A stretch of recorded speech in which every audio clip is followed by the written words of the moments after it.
Buenos días, jóvenes. Vamos a continuar con la siguiente arte que es muy importante, que es la música. Otra de las artes que recibieron gran impulso por parte de la Iglesia fue la música. Quienes la practicaban debían comprender por lo regular a menudo lo que era la evangelización.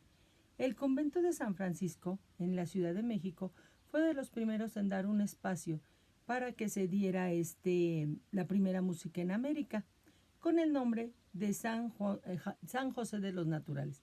Así se llamó la primera escuela de música. Aquí tomaban clase por lo regular los jóvenes indígenas, y la sorpresa sería que pues obviamente había mucho talento, que los jóvenes indígenas sí definitivamente sabían interpretar la música, y las materias propuestas en ese momento eran contrapunto, armonía, solfeo, polifonía, etcétera. Se dice que la música en la Nueva España sirvió para evangelizar principalmente a los indígenas. ¿Por qué? Porque en la medida en que ellos entraban en este proceso de cohesión y de adhesión a la música, pues también a la vez servía como un vínculo de oración, porque a través de la música, pues toda la música que se hacía era de tipo religiosa, y por tanto los indígenas podían más fácilmente aprender la religión. Algunos músicos influyentes, pues tenemos a Antonio Sarrier, tenemos a Juan Matías y tenemos a Bernardo de Peralta y Escudero. En México se llegaron a hacer instrumentos tan importantes al grado que se exportaban a Europa, como eran violines y guitarras. O sea que a pesar de todo, éramos un país que en música sobresalíamos. En cuanto a la literatura, más específicamente, tenemos que muchos escritores españoles quisieron venir a nuestras tierras, entre ellos a Cervantes.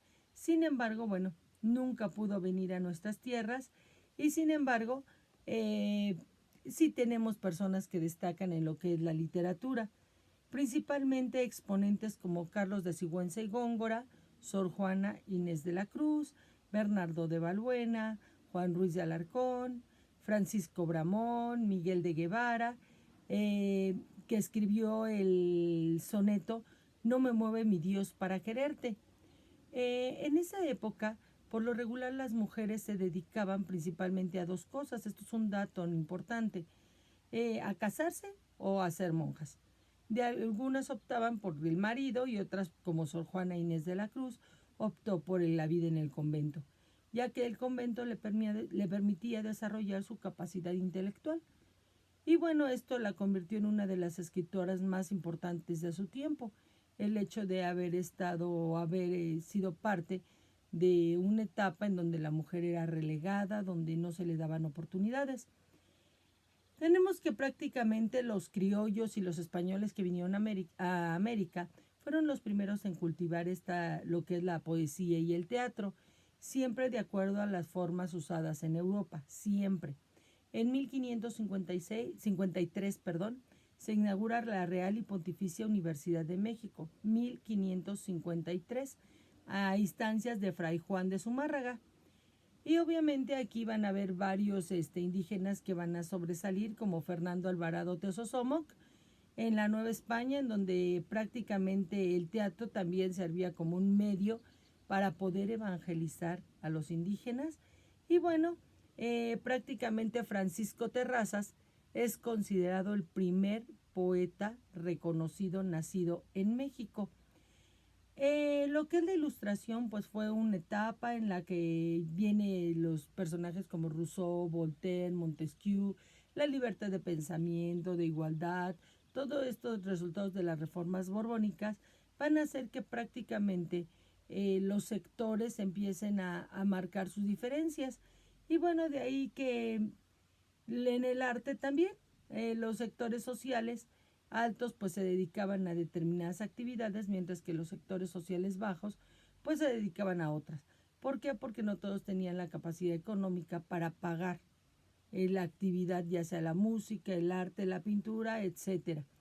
En 1555, Carlos V y Doña Juana pues empiezan a ordenar que se conserven las leyes y las buenas costumbres.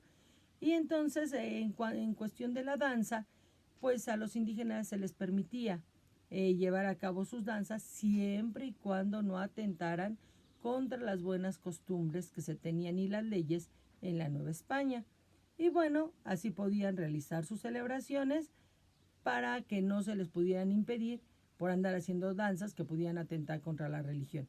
Entonces así los indígenas, cuando las realizaban y los quisieran detener o algo, bueno, se escudaban entre que los reyes lo habían permitido. Entonces, como vemos, jóvenes, en lo que es el arte, la literatura, la danza, la pintura, la arquitectura, también hubo un cambio, y ese cambio fue muy drástico. Fue una combinación entre lo indígena y lo español. Si tienen alguna duda, estamos en el foro para cualquier aclaración. Nos vemos.